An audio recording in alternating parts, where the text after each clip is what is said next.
La fille noire d'un couple milliardaire a été exclue de la liste des invités, mais son père leur a fait regretter leur décision.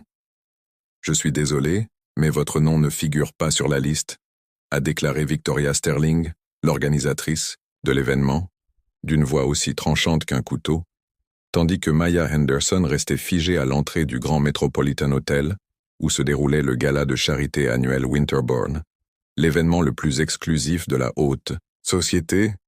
L'événement le plus exclusif de la ville se déroulait à quelques mètres de là. Le son des rires cristallins et le tintement des coupes de champagne français résonnaient dans le hall en marbre italien, contrastant fortement avec le silence gêné qui entourait Maya. « Il doit y avoir une erreur », dit Mia calmement en ajustant la bandoulière de son sac à main. « Je m'appelle Maya Henderson, ma famille assiste toujours à ce gala. » Victoria feuilleta nonchalamment les pages de la tablette dorée, ses yeux bleus évitant clairement le contact visuel. « Henderson, » marmonna-t-elle théâtralement. « Ah, voilà, apparemment, il y a eu une réorganisation de la liste des invités cette année. Des problèmes de capacité, vous comprenez ?» Maya avait 23 ans et savait exactement ce qui se passait. Fille adoptive de Margaret et Richard Henderson, l'un des couples les plus influents du pays, elle avait grandi en jonglant avec ce genre de situation, celle-ci avec une grâce qui impressionnait même ses parents. Mais cette fois-ci, c'était différent. Ce gala bénéficiait à l'orphelinat où elle avait vécu avant son adoption. Un flashback traversa son esprit. À l'âge de 8 ans, elle regardait par la fenêtre sale de ce même orphelinat, rêvant d'un avenir qui semblait impossible aujourd'hui, 15 ans plus tard, alors qu'on l'empêchait d'assister à un événement créé précisément pour collecter des fonds pour des enfants comme elle avait été. « Intéressant », répondit Mia, sa voix conservant cette sérénité qui n'existe que chez ceux qui ont traversé des tempêtes bien pires. D'autant plus que ma famille a fait don de 2,5 millions de dollars à cette organisation l'année dernière. Le sourire artificiel de Victoria vacilla un instant avant de revenir, plus tendu. Elle se pencha légèrement et baissa la voix. Peut-être l'année prochaine s'il y a encore un problème de capacité. L'intérêt derrière Maya, une file d'invités commença à se former. Des chuchotements discrets flottaient dans l'air conditionné, certains par curiosité, d'autres par inconfort évident. La situation se transformait en spectacle public, exactement comme Victoria l'avait prévu. « C'est vraiment dommage », dit une voix féminine derrière elle chargée d'une fausse sympathie. Certains endroits ne sont tout simplement pas faits pour certaines personnes. Maya se retourna lentement, reconnaissant immédiatement Vivian Blackwood, la femme du magnate du pétrole. La femme sourit avec cette cruauté raffinée que l'élite avait perfectionnée au fil des générations. À ses côtés, 2 autres mondaines observèrent la scène comme si elles assistaient à un spectacle. « Certaines personnes ?» demanda Maya en inclinant légèrement la tête. « Vous voyez ce que je veux dire ?» répondit Vivian en examinant Maya de la tête aux pieds avec un mépris à peine dissimulé. « C'est une question de convenance culturelle. Cet événement a des traditions et des normes qui doivent être respectées. » « Normes », répéta Maya lentement, comme pour savourer le mot. Un homme d'âge mûr, vêtu d'un smoking impeccable, s'approcha du groupe. « Un problème, Victoria ?» demanda Thomas Whitmore, l'un des plus grands donateurs du gala. « Non, pas de problème, monsieur Whitmore », répondit Victoria rapidement. « Nous réglons juste quelques questions de protocole. » Thomas jeta un coup d'œil à Maya avec cette rapidité d'analyse instinctive, propre aux personnes privilégiées. « Ah, je vois. Je suis sûr qu'il existe des événements plus appropriés pour des personnes comme vous. Il existe plusieurs organisations communautaires qui font un travail formidable. » Maya sentit son smartphone vibrer discrètement dans son sac à main. Un message de son père lui indiquait qu'il arriverait dans 20 minutes. « Tout va bien ?» répondit-elle. « Parfait, je rassemble juste des preuves. » Ce qu'aucun d'eux ne savait, c'est que Maya avait enregistré toute la conversation sur son téléphone. Et ce qu'il ne savait certainement pas, c'est que Richard Henderson, son père, n'était pas seulement influent, mais aussi le propriétaire silencieux de la chaîne hôtelière qui comprenait le Grand Metropolitan. Plus important encore, il était le principal bailleur de fonds privés du gala, contribuant à près de 40% du budget total, comme le savait Maya. Pas seulement influent, il était le propriétaire discret de la chaîne hôtelière qui comprenait le Grand Metropolitan, mais plus encore. Il était le principal bailleur de fonds privés du gala, contribuant à près de 40% du budget total. Tu sais, dit Maya en rangeant son téléphone et en souriant pour la première fois de la soirée. Un sourire qui fit instinctivement reculer Vivien d'un petit pas. Tu as tout à fait raison au sujet de l'appropriation culturelle. Victoria fronça les sourcils, déconcertée par le changement soudain de ton. Certaines personnes n'ont vraiment pas leur place dans certains endroits. Mia continua, les yeux brillants, d'une lueur qui mit Thomas mal à l'aise. La question est de savoir qui décide qui sont ces personnes. Elle s'éloigna de l'entrée avec la dignité d'une reine, ses pas résonnant sur le marbre comme une promesse tacite. En attendant l'ascenseur, elle sortit son téléphone et tapa un message simple. « Papa, il faut qu'on parle. » À travers la paroi vitrée, Maya pouvait voir le hall principal rempli de personnes qui se considéraient comme l'élite de la société, complètement inconscientes du fait que leur soirée parfaite était sur le point de se transformer en quelque chose qu'elle n'oublierait jamais. Là, devant tous ces escaliers méprisants, elle se tenait ferme, comme quelqu'un qui garde un secret trop puissant pour être révélé avant le moment opportun, car parfois, sous-estimer un Henderson est la plus grande erreur que l'on puisse commettre.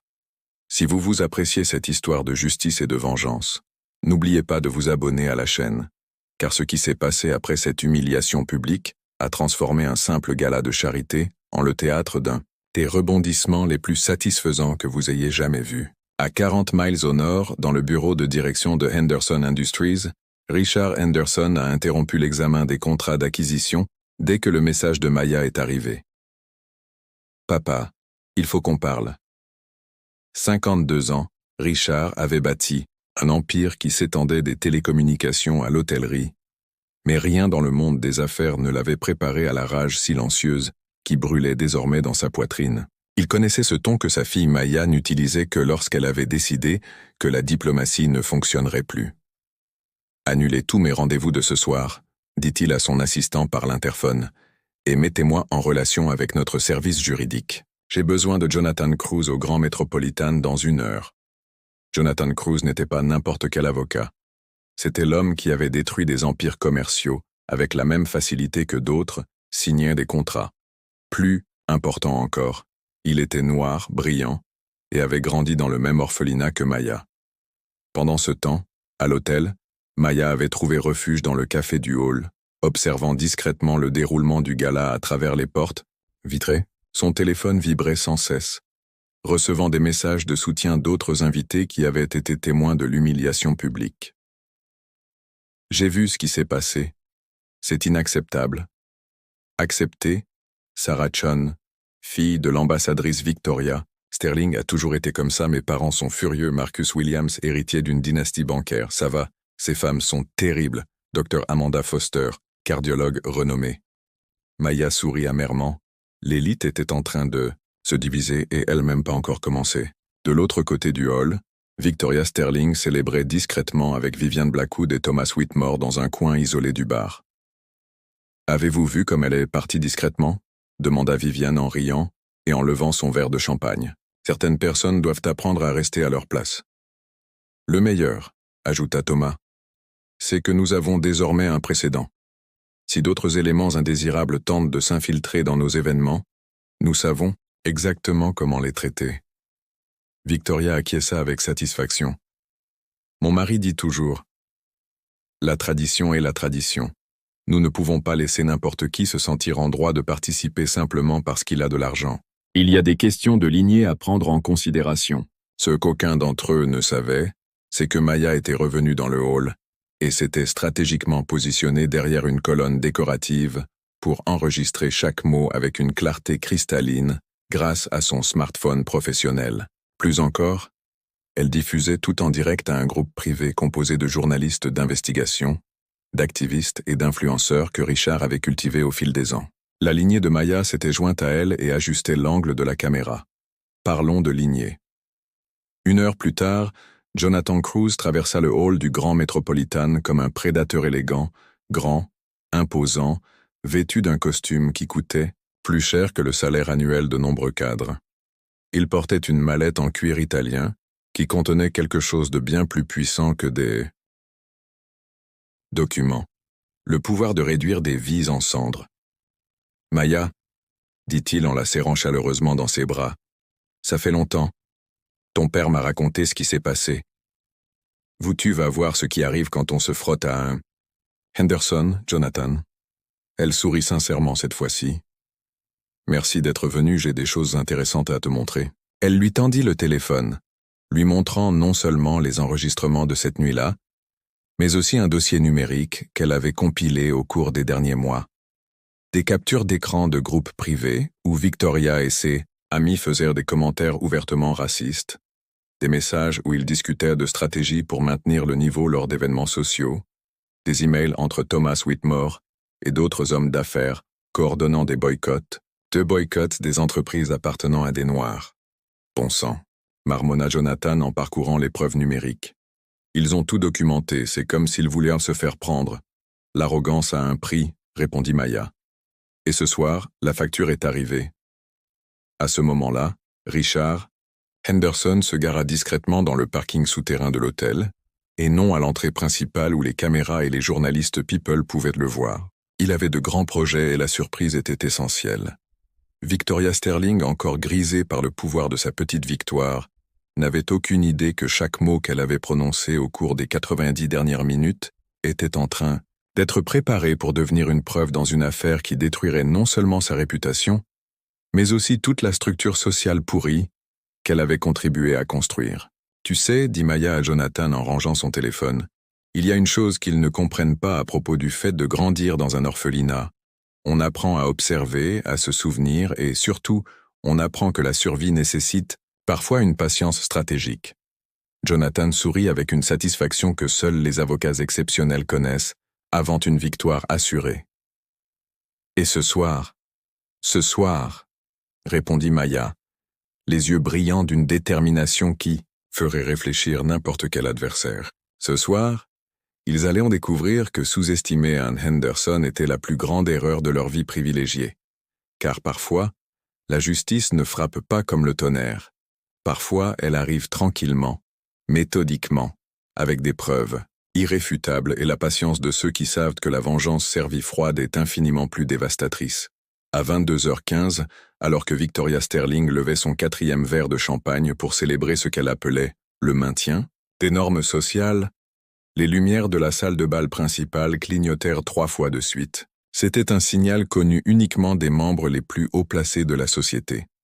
Au moment où Victoria Sterling levait sa 4e coupe de champagne pour célébrer ce qu'elle appelait le maintien des normes sociales, les lumières de Dumiadam, la salle de bal principale du gala, clignotèrent 3 fois de suite. C'était un signal connu uniquement de la direction du Grand Métropolitan. Le propriétaire était dans le bâtiment, mesdames et messieurs. Résonna une voix dans le système audio, interrompant les conversations et faisant tourner toutes les têtes vers l'entrée principale. Je vous prie de faire silence pour une annonce spéciale. Richard Henderson émergea de l'ombre du couloir comme une tempête silencieuse. Il marchait sans hâte, avec la détermination calculée d'un homme qui avait bâti un empire et était maintenant prêt à l'utiliser comme une arme. Derrière lui, Jonathan Cruz le suivait, portant une mallette qui aurait fait transpirer n'importe quel avocat d'affaires. La salle, qui quelques secondes auparavant bourdonnait de rires et de conversations animées, fut plongée dans un silence tendu. Victoria Sterling faillit laisser tomber son verre, le visage livide. « Richard Henderson », murmura-t-elle à Vivian, qui avait également pâli. « Que fait-il ici ?»« Bonsoir », dit Richard dans le micro, sa voix tranchant l'air comme une lame acérée pour ceux d'entre vous qui ne me connaissent pas. Je suis Richard Henderson, l'actionnaire majoritaire de cette magnifique propriété que vous avez choisie pour célébrer ce soir. Un murmure de surprise parcourut la salle, puis un cri étouffé s'échappa de la bouche de Victoria. Je ne vous me connaisse pas, je suis Richard Henderson, le propriétaire majoritaire de cette magnifique propriété que vous avez choisie pour faire la fête ce soir. Un cri de surprise collectif parcourut la salle. Jusqu'à présent, la propriété du Grand Métropolitain avait été gardée secrète grâce à un réseau complexe de sociétés holding. Cette révélation fit l'effet d'une bombe parmi les invités. Plus important encore, Richard continua en fixant Victoria du regard.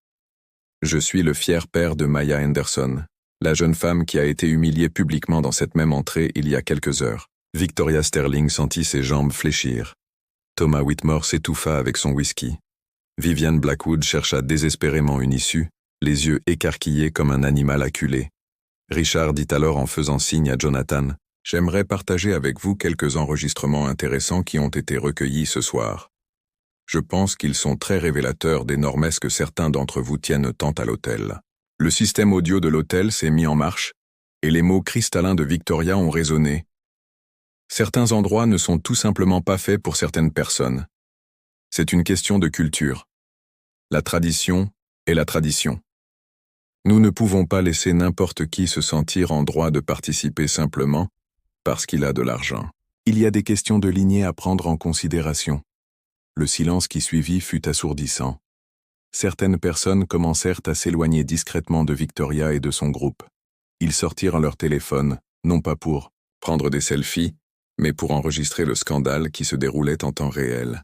« Lignée », répéta Richard en savourant ce mot. Quel terme fascinant venant de personnes dont la plus grande réussite dans la vie était d'avoir hérité de l'argent que d'autres avaient gagné.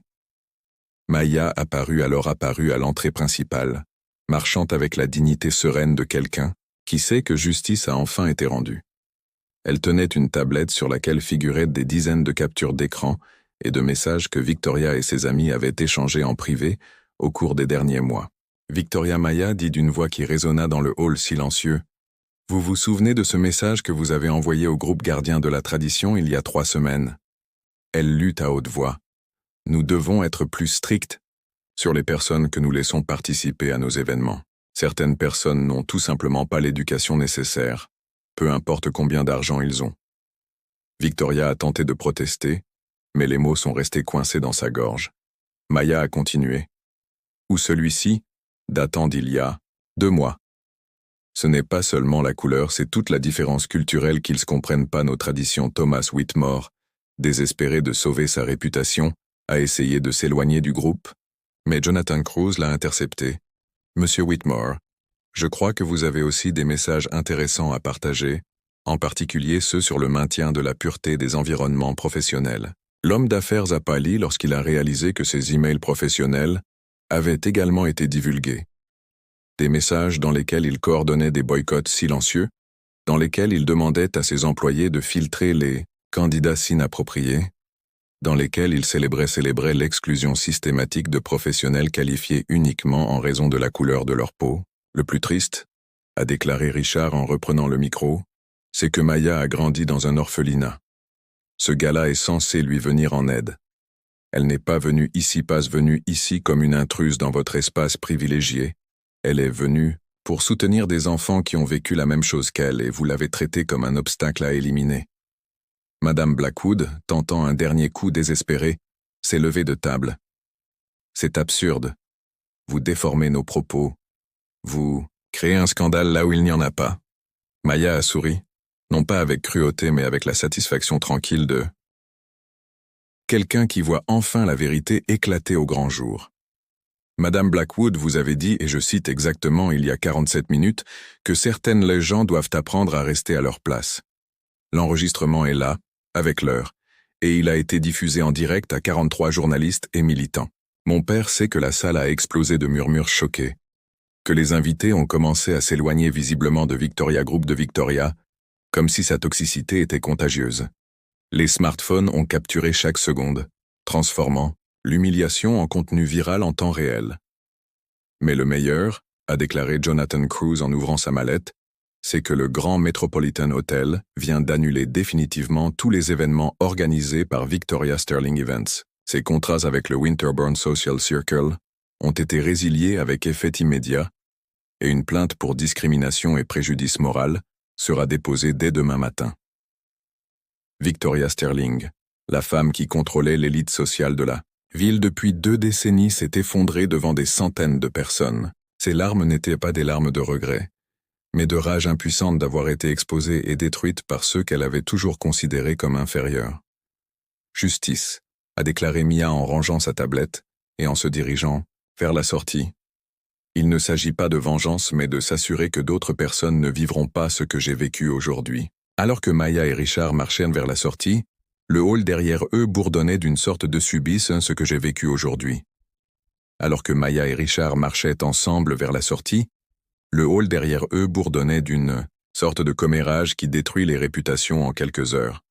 Victoria Sterling était passée du statut d'organisatrice respectée à celui de paria social en une seule nuit, et tout le monde savait qu'il n'y avait pas de retour possible. Au centre de ce hall où la discrimination déguisée en tradition avait autrefois régné, une nouvelle réalité prenait désormais forme, comme une symphonie trouvant enfin son harmonie après des années de notes discordantes, prouvant que la véritable excellence ne connaît ni couleur, ni classe sociale, ni limite imposée par ceux qui craignent la véritable grandeur. 6 mois plus tard, Maya Henderson était assise dans le bureau exécutif de la toute nouvelle Fondation Henderson pour l'égalité sociale, avec une vue panoramique sur la ville qui avait autrefois tenté de l'exclure. Ce qui avait commencé comme une humiliation publique était devenu le catalyseur d'une révolution silencieuse.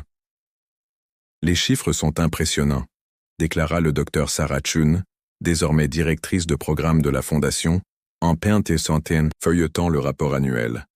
15 hôtels de luxe ont mis en place des politiques d'inclusion après l'incident du Grand Metropolitan, comme les médias ont commencé à l'appeler.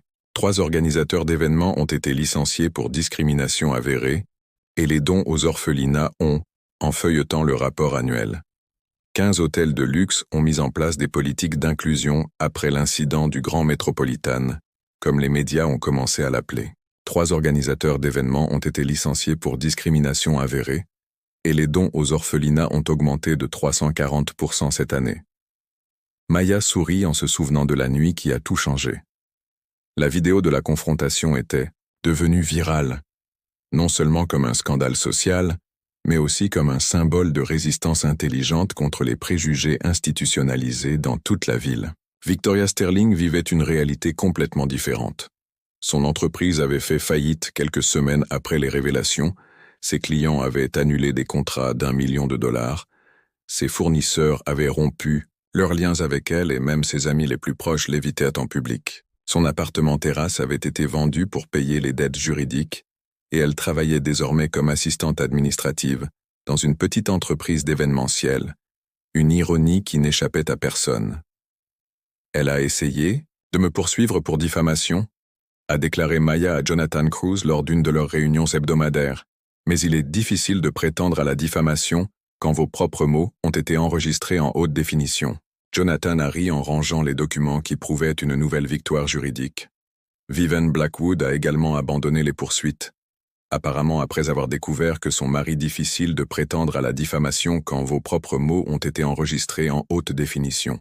Y a répondu Jonathan en riant, rangeant les documents qui prouvaient une nouvelle victoire juridique. Vivian Blackwood a également abandonné les poursuites, apparemment après avoir découvert que son mari faisait l'objet d'un audit fédéral sur ses sociétés pétrolières. Une coïncidence intéressante étant donné que certains de ces enregistrements mentionnaient l'évasion fiscale. Thomas Whitmore avait perdu 3 contrats gouvernementaux importants après que ses emails discriminatoires avaient été révélés. La réputation de son entreprise était ruinée, et plusieurs entreprises appartenant à des minorités qui l'avaient boycotté prospéraient désormais grâce aux mêmes contrats qui leur avaient été refusés auparavant. Mais le changement le plus significatif se produisait à l'orphelinat où Maya avait autrefois vécu.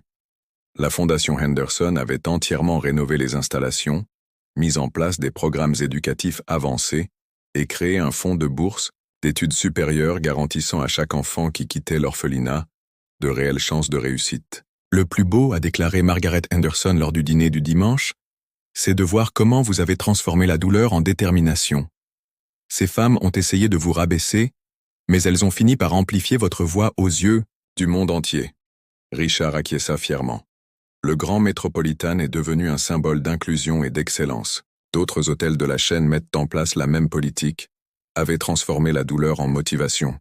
Ces femmes ont essayé de vous rabaisser, mais elles ont fini par amplifier votre voix dans le monde entier. Richard acquiesça fièrement. Le Grand Metropolitan est devenu un symbole d'inclusion et d'excellence. D'autres hôtels de la chaîne mettent en œuvre les mêmes protocoles. Nous avons même reçu un prix de la Chambre de commerce pour l'innovation en matière de responsabilité sociale. Maya regarda par la fenêtre la ville illuminée et réfléchit au chemin parcouru. Tu sais ce qui m'impressionne le plus? Ce n'est pas la vengeance qui a changé les choses, c'est la vérité. Quand on expose les préjugés à la lumière du jour, ils ne peuvent pas survivre. La même semaine, Maya reçut une invitation spéciale. Le nouvel organisateur du gala annuel de charité Winterborn, désormais rebaptisé Gala de l'espoir et de l'inclusion, lui demandait officiellement d'être l'invité d'honneur. L'événement avait été entièrement repensé pour mettre l'accent sur les résultats sociaux plutôt que sur le statut exclusif. Ironique, murmura Maya en serrant l'invitation dorée. Il y a 1 an, on m'a dit que je n'avais pas ma place ici, et maintenant, ils veulent que je sois l'oratrice principale. Le soir du gala, Maya monta sur la scène où elle avait autrefois été humiliée et regarda un public complètement différent, des visages divers, des histoires variées, des personnes qui avaient surmonté des obstacles similaires aux siens. Victoria Sterling n'était pas présente. La rumeur disait qu'elle avait déménagé dans une petite ville où elle essayait de reconstruire sa vie loin des projecteurs et de la honte publique. Maya commença son discours. J'ai appris que la discrimination est comme une maladie qui ne peut être guérie que par une transparence totale. Lorsque vous éclairez les recoins sombres où se cache le préjugé, il perd son pouvoir. Le public applaudit, mais Maya n'avait pas fini. La véritable victoire n'est pas de voir vos oppresseurs tomber. C'est construire un monde où les générations futures n'auront jamais à vivre ce que vous avez vécu. Pendant le cocktail, un jeune homme s'est approché d'elle timidement. « Madame Henderson, je m'appelle David. Je viens du même orphelinat que vous. J'ai obtenu une bourse de votre fondation et maintenant, j'étudie le droit. Je voulais vous remercier de nous avoir prouvé que des gens comme nous peuvent tout accomplir. » Maya sentit les larmes lui monter aux yeux. C'était là la véritable mesure de son triomphe. Non pas la chute de Victoria Sterling, mais l'ascension de jeunes gens comme David. Quelques mois plus tard, Victoria Sterling tenta une dernière tentative de rapprochement par le biais d'une lettre manuscrite. « Maya, je sais que je ne mérite pas votre pardon, mais je voulais que vous sachiez que vos actions m'ont forcé à affronter les préjugés que je portais en moi depuis des décennies. J'essaie d'être une meilleure personne. » La lettre se terminait par des excuses qui arrivaient ne méritent pas ton pardon. Mais je voulais que tu saches que tes actions m'ont forcé à affronter les préjugés que j'avais depuis des décennies. J'essaie d'être une meilleure personne. La lettre se terminait par des excuses qui arrivaient trop tard pour réparer les dégâts, mais assez tôt pour peut-être sauver l'âme de la personne qui l'avait écrite.